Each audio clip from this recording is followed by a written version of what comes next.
नमस्कार, न्यूज़ 24 उत्तर प्रदेश उत्तराखंड में आपका स्वागत है। आपके साथ मैं हूं मानस श्रीवास्तव। भारतीय जनता पार्टी ने अपने जिला अध्यक्षों की सूची जारी कर दी है। कुल 98 जिला और महानगर अध्यक्ष संगठन के ढांचे के हिसाब से घोषित किए जाने चाहिए। 70 के करीब जिला और महानगर अध्यक्ष घोषित किए जा चुके हैं। अब जब सूची सामने आई, इसके बाद से उसकी समीक्षा शुरू हुई और भारतीय जनता पार्टी की रणनीति पर भी मंथन शुरू हो रहा है। तमाम विपक्षी दलों के साथ जो राजनीति के जानकार हैं वो इस सूची को 2027 में होने वाले विधानसभा चुनाव के जातीय समीकरणों से जोड़ करके देख रहे हैं। अब इस सूची का अगर आप विश्लेषण करेंगे तो माना यह जा रहा था कि पीडीए की काट के तौर पर इस सूची में बड़ी संख्या में पिछड़ों और दलितों को स्थान दिया जाएगा, लेकिन जब सूची आई तो उसमें बड़ी संख्या में आपको सवर्ण बिरादरी, जिनको हम जनरल कैटेगरी का मानते हैं, सामान्य वर्ग का, उसमें आपको बहुत सारे नाम नज़र आ जाएंगे। और उसमें भी सबसे बड़ी संख्या यानी करीब ब्राह्मण इसमें 19 के करीब हैं। और इसके बाद जो दूसरी संख्या आती है वो आती है पिछड़े वर्ग की।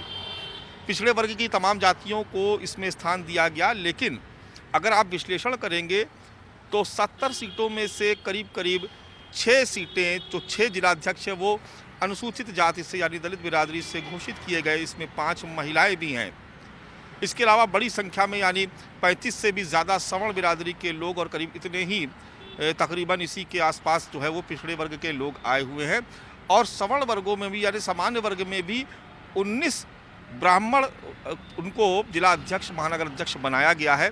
अब कहा यह जा रहा है कि क्या भारतीय जनता पार्टी अपनी रणनीति में बदलाव कर रही है? क्या वो आने वाले वक्त में जब विधानसभा के चुनाव होंगे उस वक्त अगड़े और पिछड़ों की एक गोलबंदी तैयार करेगी, जिसको पीडीए की काट के तौर पर देखा जा रहा है? इसमें तो कोई शक भी नहीं कि अगड़े समाज का ज़्यादातर vote bank Bharatiya Janata party के खाते में जाता रहा है और उसे कोर वोट बैंक माना जाता रहा है। ख़ास बात यह है कि इस बार कायस्थ वर्ग के भी 3 लोगों को स्थान दिया गया है। यानी कहा जाए तो पूरी तरीके से फोकस है अगड़ी और पिछड़ी जातियों पर। दलितों और महिलाओं को भी स्थान दिया गया है। हालांकि भारतीय जनता पार्टी की तरफ से कहा गया कि अभी भी बहुत सारे जिले और महानगर बाकी हैं जिसमें दलितों और महिलाओं को पूरा सम्मान दिया जाएगा। लेकिन पहली सूची जिस तरीके से सामने आई उससे बिल्कुल स्थिति साफ नज़र आती है कि भारतीय जनता पार्टी अपनी रणनीति को किस दिशा की तरफ लेकर के जा रही है। ये सूची ऐसे वक्त में आई है जब तमाम सियासी दल तैयारियां कर रहे हैं 2027 के विधानसभा चुनाव की, और अखिलेश यादव लगातार पीडीए के अपने कुनबे का विस्तार करने की बात कर रहे हैं। वो बार बार अपने पीडीए में पिछड़े, दलित और अल्पसंख्यक का नाम लेते हैं, कभी कभी अगड़ों की भी बात करते हैं। कांग्रेस पार्टी भी इसी फार्मूले के तहत आगे बढ़ रही है और इन सबके बीच भारतीय जनता पार्टी का अगड़ों और पिछड़ों का ये कॉम्बिनेशन, ये समीकरण तैयार करना इस बात का संकेत है कि दरअसल भारतीय जनता पार्टी अपने कोर वोट बैंक को छोड़ना नहीं चाहती और अगड़ों और पिछड़ों को एक साथ मिला करके अगर वो आगे बढ़ती है तो उसकी ताकत पीडीए के मुकाबले के लिए पूरी तरीके से खड़ी हो जाएगी। और जैसा कहा भी जा रहा है कि कट्टर हिंदुत्व की तरफ भारतीय जनता पार्टी आगे बढ़ रही है और इसी रफ्तार से आगे बढ़ते हुए वो 2027 के चुनावी जंग में उतरेगी, जिसका सीधा लाभ उसको मिल सकता है। क्योंकि अगर हिंदू मतों का सांप्रदायिक आधार पर ध्रुवीकरण हुआ तो तमाम अगड़ी, पिछड़ी और दलित जातियां एक साथ समाहित हो जाएंगी। ऐसे में जो पिछड़ा वर्ग है, जो भारतीय जनता पार्टी के साथ बड़ी मजबूती से खड़ा हुआ है पिछले अगर 1 दशक से भी ज़्यादा की बात करें, ख़ासतौर से उत्तर प्रदेश के लिहाज से, तो ये एक बहुत बड़ी उपलब्धि होगी भारतीय जनता पार्टी की कि अगर वो उसको भी आगे अपने साथ कंटिन्यू रखती है।